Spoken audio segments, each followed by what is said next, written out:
the mechanics of faith. Does religion, faith, belief in God, prayer, etc., actually work? And if so, by what mechanism? Well, religious people will say, of course it works. God is real. And they'll then go on to claim that their God is the only true God and that their particular faith is the real deal, while all the other faiths are bogus.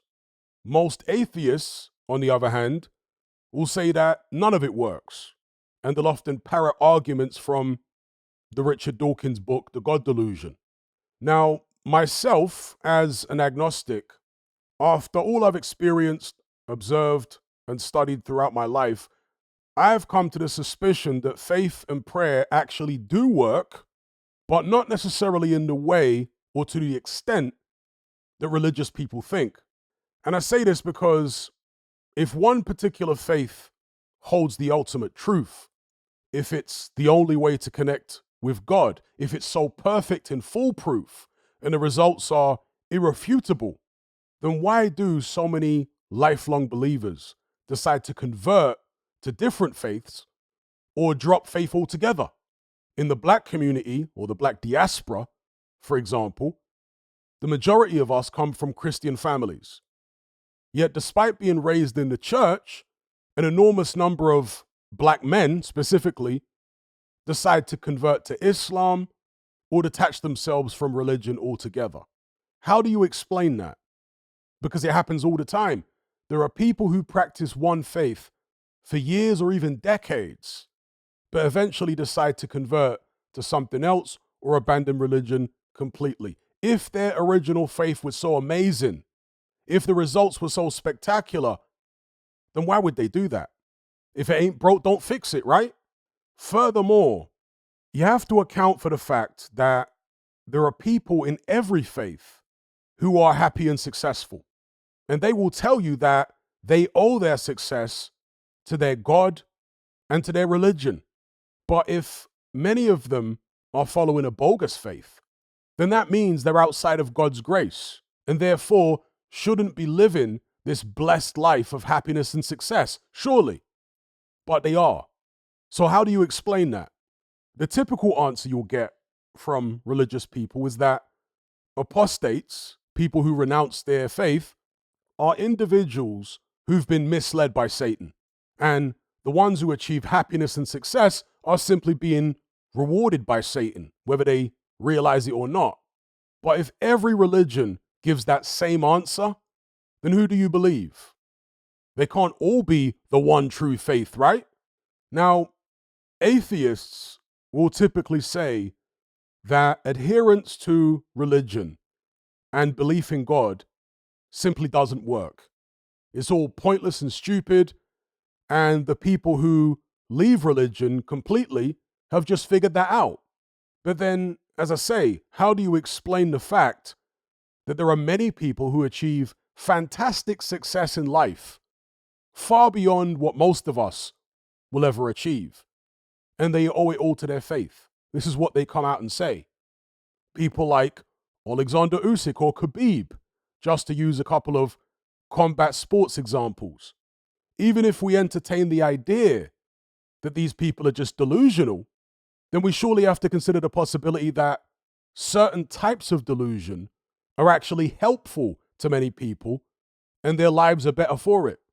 I'm going to give you my take on why religion actually works for many people, as far as I'm concerned, and also why there's no one-size-fits-all religion that works for everyone. The reasons that some people convert and why some people abandon religion altogether. I'll start off with the reasons that religion works for many people. Firstly, there's the social aspect. Human beings are social creatures. And when you practice a religion, you're part of a community of people who share the same values. This gives you opportunities for networking, both socially and professionally, and may therefore improve your life in a very tangible, material way. Secondly, there's the structural aspect. Most people feel lost without structure and direction in their lives. And religion gives you that. Holy books literally contain a set of instructions on how to live, and they tell you what the purpose of life actually is. Thirdly, there's the emotional aspect. Being part of a religious community may give you a sense of belonging, which is very comforting. And their doctrine may offer answers to questions you might have or solutions to certain problems in your life, which then makes you feel reassured. And fourthly, there's the group psychology aspect. And in my view, it is this, above anything else, that will have the greatest influence on the results you get. The psychology of the group is, to a large extent, molded by their religious doctrine. If you think of the human mind as computer hardware, religious doctrine would be a program or an operating system. How well the computer functions is partly dependent on the specs of the hardware and partly dependent on how advanced the operating system is. But more importantly, it depends on the compatibility of the two. If the software is not fully compatible with the hardware, then it doesn't matter how powerful that hardware is. The computer is not going to run very well. You're not going to unlock its full potential. In fact, you'll probably have a lot of bugs, a lot of crashes, and so on. Now, the thing is, the hardware is the hardware. You may be able to add more RAM and more storage and so on. But in most cases, with computers, the fundamental architecture of that computer's motherboard cannot be changed. You're pretty much stuck with what you've got. And so it is with the human mind and religion. Not every human mind is the same. We're all unique to some extent, although some far more so than others. And so some people's minds are simply not compatible with certain religions.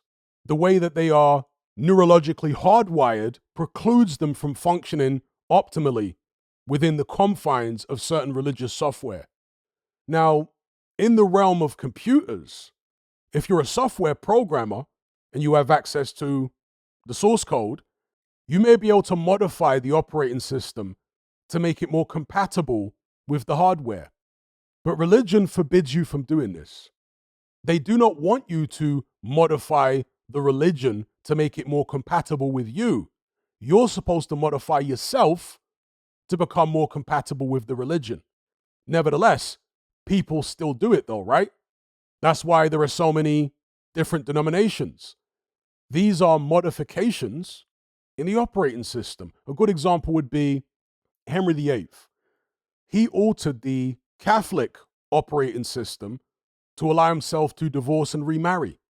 The Chinese, for example, depicted Jesus as Oriental in order to make him more compatible with the Chinese mind, right? The Chinese hardware. Whereas Europeans depicted Jesus with blonde hair and blue eyes for the same reason.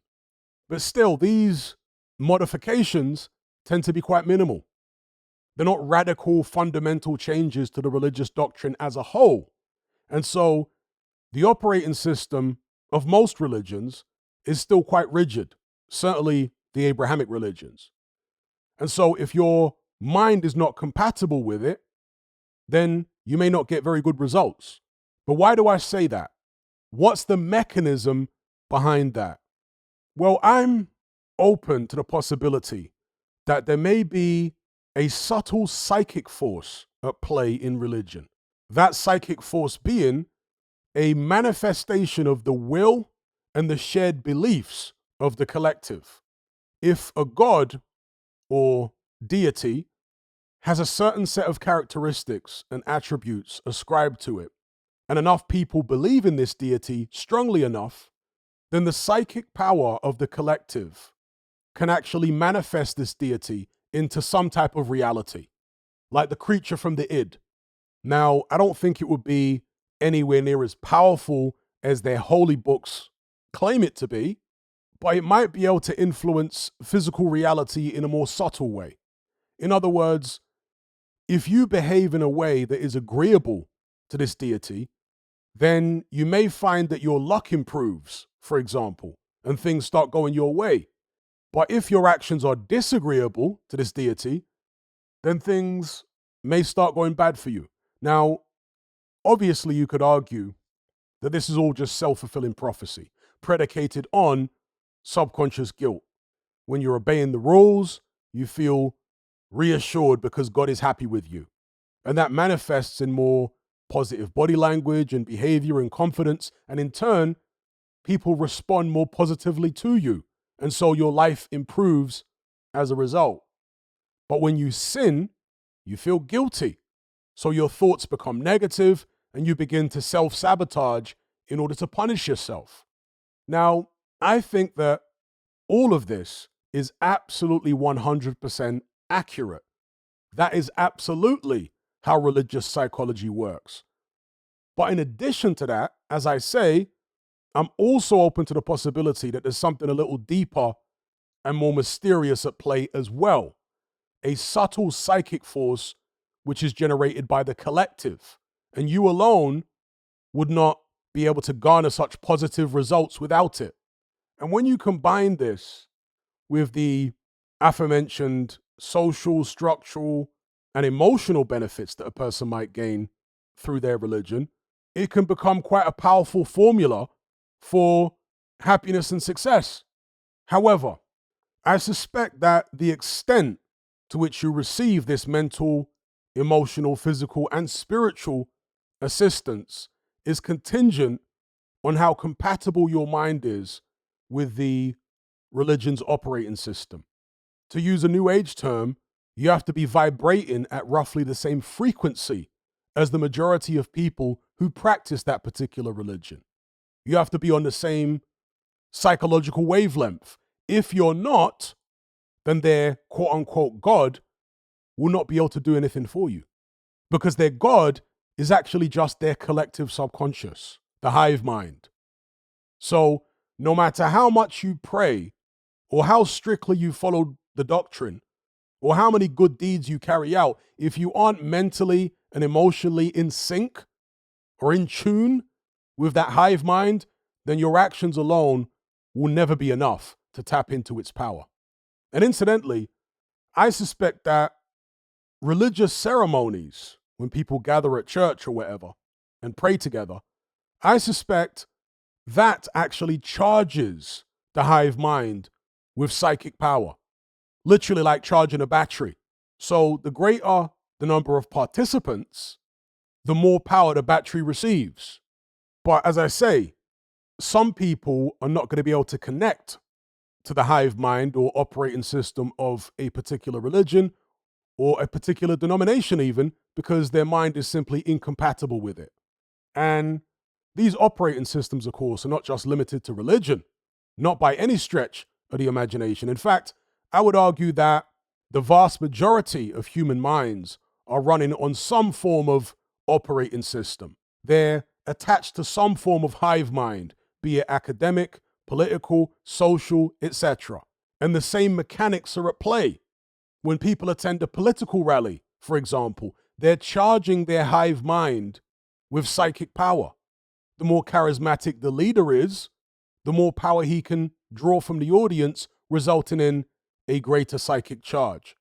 But since the major religions tend to have more regular gatherings and greater collective attendance than political gatherings do, the psychic charge generated by religion tends to be greater. And as the saying goes, attention goes where energy flows. As the psychic charge gets bigger, it becomes more magnetic. Most people are subconsciously drawn to anything that's popular. They set their individual critical thinking processes aside and put blind faith in the perceived wisdom of the collective. Well, if most people are doing it, then it must be the right thing to do. That type of mentality. We saw that during 2020, right? And there's a point to be made about that, obviously. The perceived wisdom of the collective in many cases isn't actually wisdom at all. It's foolishness. People are often misled, like rats following the Pied Piper to drown in the river. And religion has been, and still is, used in that way to some extent. But I would argue that in the majority of instances, the Abrahamic religions tend to actually improve the lives of those who practice them voluntarily. But not everyone does, right? Both today and historically, many people are forced or coerced into these religions. But those who practice voluntarily, from what I've observed, appear to become happier and their lives are made better. And since I've come to that conclusion, some of you may wonder, why don't I practice any religion? Well, I'll answer that in part 2. I'll also explain why the black church is disproportionately attended by women, while millions of black men, particularly in Europe and America, have become totally disillusioned with Christianity and have either converted specifically to Islam or have turned their backs on religion altogether. I think that black church culture actually tends to benefit black women to the detriment of most black men. Not all black men, but most. Because there's a small minority of men who benefit from the black church more than anyone. But black church culture predominantly benefits women, which is why they attend in much greater numbers than black men. But as I say, I'll explain all that in part 2.